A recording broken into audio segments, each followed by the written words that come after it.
Welcome to another episode, and today's episode is all about moaning. Now, some of you may have chosen to tune in because you would consider yourself to be a professional moaner, and perhaps you're looking for strategies to help you to be able to stop. Or some of you are just curious to find out, what's this guy going to be talking about that is all about moaning? Surely we should be of the positive mindset where everything is framed as being totally optimistic. Well, look, I'm sure you've already heard, and we're often told the things that we should focus on are the controllables.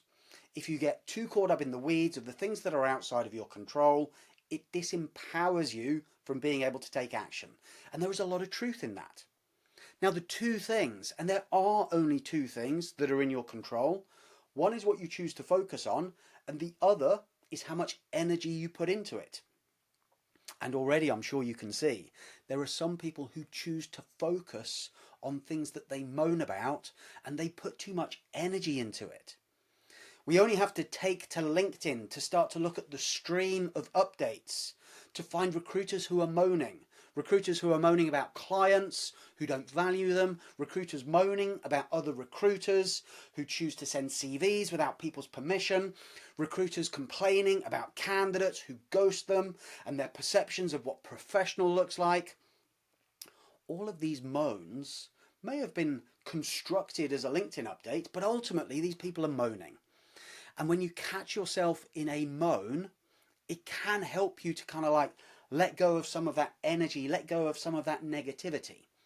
However, if you get too caught up in the moan spiral, particularly if you find yourself moaning about the same thing, or dare I say it, the same people, without doing something about it, you've started to lose all of your control and all of your power to be able to do something, because your focus is moaning about the person or the event, and all of your energy is going into the moan, that very little of your brain power is actually being allocated to fixing it. And I appreciate people that sometimes we can't do anything about fixing it, right? I catch myself moaning. I was moaning last week about the inability of some people in London to be able to carry an umbrella without poking the eye out of pedestrians coming in the other direction. There's very little that I can do about it. And for 2 or 3 minutes, I quite enjoyed the moan, but then I just put it down because I had other things to think about, other things to focus on. So if you are somebody who, from time to time, just enjoys that little bit of moan, I'm totally with you. I'm in the micro moan club, no problem at all. And a moan every now and then, perhaps once per week, about something which is relatively innocuous can make the day go smoother and just make life a bit more enjoyable, right? But if we catch ourselves moaning about things, like the economy, like employment, like clients, like candidates, like colleagues, like sales results or sales non-results. These are things that matter so much that I believe we should focus on how we go about fixing it. And the first challenge for many people who are perpetual moaners, and some of you recruitment agency owners and experienced cynical consultants, I would describe you as being Olympic standard moaners. You need to start to reframe things and start to look at what the problem is. Because when you are moaning, and you are moaning about something that matters to you, but your perception is it is outside of your control, or you're moaning about it because it matters to you and your perception is it is inside your control, but everything that you're doing isn't changing the result. You need to step back from things and start to create a differentiation between the thing that you're moaning about and what your problem is. So when people moan to me, when people have professional moans, right? Like when a business owner or a manager says to me, Jeremy, I don't really get it. The guys all know what they really should be doing. We've been through it multiple times. They all seem to be really committed to the idea of picking up the phone 2 or 3 times more consistently every day. But at the end of each week, we don't seem to get anywhere. And everyone has got some excuses. And I'm starting to feel tired because I feel like I'm moaning at them. Right? And that's a really nice observation for that person to have, because genuinely they are moaning. And no one really likes to be moaned at. And those of us who would consider ourselves to be positive probably don't like to be seen as moaners. So this is the moment where we need to take a spreadsheet. Who'd have thought that the answer to moaning sits inside a spreadsheet, right? But if we take a spreadsheet, You create a spreadsheet in column A, we creatively title it Moan. And in column A, cell by cell, you type in there things that you catch yourself moaning about. Now, first and foremost, just by capturing the moan and putting it in the spreadsheet allows you to be able to park it. So you can give your unconscious brain a rest from like chilling it. You can allow your conscious brain to get involved with doing something else, and the moan now sits in the spreadsheet. Then what I want you to do is I want you to go to the spreadsheet when you feel that you've got less of the moaning chemicals in your body and start to look at it a little more stoically. Start to look at it with fresh eyes. And when you look at the thing that you're moaning about, start to decide what your problem is. Most of the time when people moan, they're moaning about something that is linked to a hidden problem. And there is a difference between a moan and a problem. A moan is where you are letting off emotional steam linked to an event or a person without necessarily having truly identified the problem.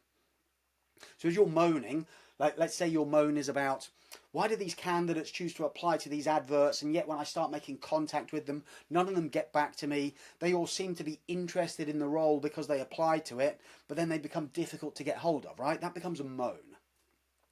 The problem is something that needs a little bit more analysis, because a problem is when you're able to take that moan and accurately describe where am I now and then where would I like to be.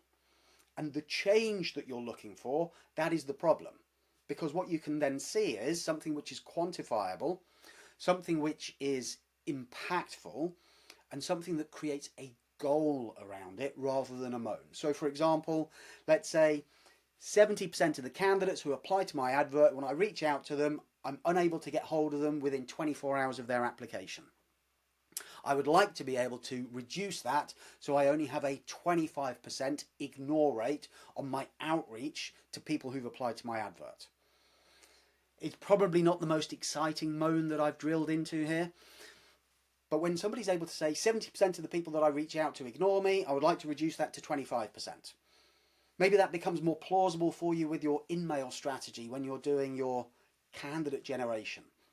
Maybe that becomes more plausible for you when it comes down to conversion of leads that you identify to booking meetings, right? So when you're able to define the problem is, and the problem is the gap between the two things. I have a 70% ignore rate and I would like to reduce that to a 25% ignore rate. That now becomes column B. Column B is the definition of the problem. And in column B on your spreadsheet, when you're able to define the problem as being the change that you would like to see in a measurable format that you can now see that it turns the moan into a goal. The moment the moan becomes a goal, the goal is the fix for the problem. The problem is the definition of the difference, the moan is the thing that was frustrating you, and now the goal becomes the thing that you can plan against. And once you've got the goal, so let's stick with that 70% ignore rate that I would like to reduce to 25% ignore rate, we can then do something that I call observation without judgment. So if you are doing observation of somebody else, it can be easy to sidle up to somebody whilst they're doing their work, get overly judgy and start telling them what they're doing wrong. That isn't observation without judgment. And it's the same for yourself. When you start to review what actually could be root cause of this, you gather data, you bring together information that helps you to create a clearer interpretation without a judgment, you become more accurate with your identification of root cause. And when you can start to see what root cause looks like, 70% ignore rate to reduce to a 25% ignore rate, perhaps observation without judgment, we might start to see that we're overly assumptive with our messaging because the person came rolling towards us, that we're not reminding them of what they might have been applying for. We might not be sharing with them enough reasons to engage with us because potentially they're talking to half a dozen people who they'd also sent their CV to. Or if it is outreach that we're doing on LinkedIn and we're looking at a 70% ignore rate that we would like to reduce to a 25% ignore rate, maybe our messaging is overly solicitous. Maybe our messaging is too long. Maybe our messaging doesn't have a quality call to conversation at the end of it. But when we do our observation without judgment, we can now capture data, we can capture information, we can start to capture the evidence that helps us to be able to think about if we were to change one thing, two things, three things maximum that we're doing that we believe will now influence the goal that fixes the problem to stop us moaning about that thing, what would be the things to focus on? So column A is moan, column B is problem, column C is the information, the observations and the data that we capture when we are doing observations without judgment. Then when we have columns A, B and C, we can create column D, which is the ideas and the commitments that we're making as to what we are going to focus on that we believe will be the most simple yet the most profound ways to be able to deal with the problem that we've identified. And when we have column D and we've made a commitment to one or two or three things that we think will have the biggest impact, we can then set a date. And the date that we set in column E is the review date. And I would recommend that you create multiple review dates so that you have the opportunity to do your checks and your balances to make sure that the changes in behaviour, the changes in content, the changes in how the work is being done are in line with the commitments that were made based upon the strategies that were identified, based upon the observations done without judgment, to be able to deliver the goal, which was the antithesis of the problem, which was the analysis of the moan that was identified in the first place. So folks, if you do catch yourself from time to time having a little moan, and particularly if you catch yourself moaning about the same thing, like twice or three times, get yourself a little spreadsheet, create a moan board, and initially just capture those moans so that you have a log of them. Then start to look at which of these moans do I feel is my biggest issue, and how to identify the true problem. And when you're able to identify the true problem, you now have something which is a goal rather than something that brings you down in a moaning format. And as a leader, as a manager, as a business owner, when you catch other people moaning, follow up their moan with a very direct question to discover what actually is the problem. Often you'll find people haven't put enough thought into defining the problem because they've got caught in the spiral of moaning. And when you ask them directly, hey, what is the actual problem here? And they then reiterate the moan, slow them down. Just take a moment, think about what actually is the problem. What would you like to see happening? I get what is frustrating you. What would you actually like to see? So if you would like to see more of your clients working with you exclusively, or if you would like to see more of your clients agreeing to pay you 25% rather than trying to crush you down to 15%, you can now see what your problem is. The problem is the net ceiling as it appears in my marketplace is 15% in terms of margin, and I would like to more consistently achieve a minimum of 25%. So you now have a 10% problem. And the moment that you've identified the problem, the rest of the spreadsheet will help you to be able to ensure that you can deliver it.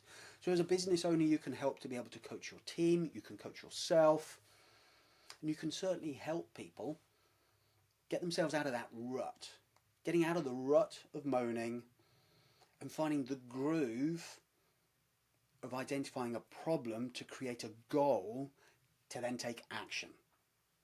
Now, not everyone is going to respond well to this, because there are some people who just love a good moan and they don't want to identify the problem, because the moment they identify a problem, there is a danger they may be part of the cause. And they don't like that. We see that on LinkedIn. We see so many people who talk about some of the challenges of candidate management or client management or sales. And if anyone dares suggest that their moan is fixable because actually it's a problem which is within their control, they don't like it and they push back, because they're not looking for a solution here. What they're looking for is brothers and sisters in arms who feel the same thing. Because there are different ways that we react to pressure, to adverse conditions. The most commonly known is the fight or flight. You know, when you feel that adrenaline hit and you're either going to be up for it or you're just going to want to run away. One which is less commonly spoken about, which we see a lot on social channels, and we see it a lot inside recruitment businesses, is people flock together. And when people flock together and they enjoy the same moan, and they're able to agree that this is a good thing to moan about, and we can moan about it in a way that we abdicate our ownership of it, so there is no more accountability, we can claim that life is unfair, we can claim that recruitment is difficult, we can claim that we are stuck.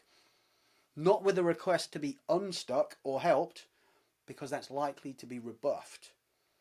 Because we're just enjoying being in that bucket of crabs with other people, having a good old moan around the water cooler, or outside having a vape, or on LinkedIn, finding those brothers and sisters in arms who also feel exactly the same frustration at clients who are giving jobs to multiple agencies without reflecting on what actually is the problem. So therefore, what is the goal? And therefore, what do I need to do personally to make a difference? Where do I now need to shift my focus? And where do I need to deploy my energy so that I'm now controlling the controllables, the focus and the energy, and pointing it at something which is positive and goal orientated, rather than gazing down into my belly button, because the solution isn't going to be there, but I just feel better having a moan with others. And because there are others who feel the same as me, it gives me less desire or momentum to want to change, because it now feels like it is an industry thing. So if you're listening to this and you're thinking about some of those items you've been moaning about in the last week, give it a go. Stick them on the moan board. Take a spreadsheet. Column A, moan. Column B, problem. Column C, observation without judgment. Column D, ideas and what you're willing to commit to that will be the strategies to change it. And then column E, a review. And as you become more cognizant of the problems that you truly have rather than the moans that you're creating, you'll start to be able to move forward with clarity, with direction, and have far more control over the end results that you're seeking to be able to achieve in your business life. So hey folks, if you have questions that revolve around moans, come have a chat if you like. I'm more than happy to help you flip your moans into some problems. But more than anything else, just experiment with your moan board. Be more aware of the things that you're actually saying, those chunters that you have.